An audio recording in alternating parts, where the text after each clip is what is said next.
Csengi. Itt egy Csengi. Csengi baba.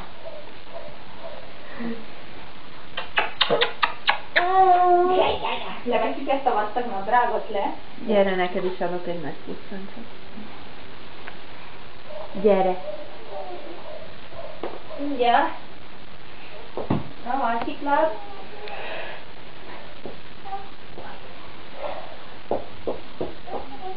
Gyere. Gyere ide. Manó. Tücsi. Csengi. Úgy mocorog már. Hát anyád is valószínűleg elég szorgalmasan fog futkározni. Ott a könyvesség látod, ott van a hangja.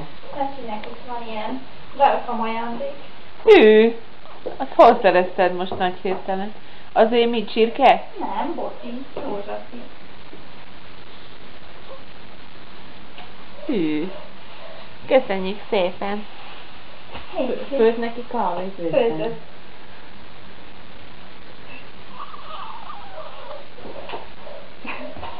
Ott a hangyás könyv. Hol vannak a Önállóan hangyák? inkább játszik. Hol vannak a hangyák? És a tücsök? Hol van a tücsök benne? Hol a tücsök?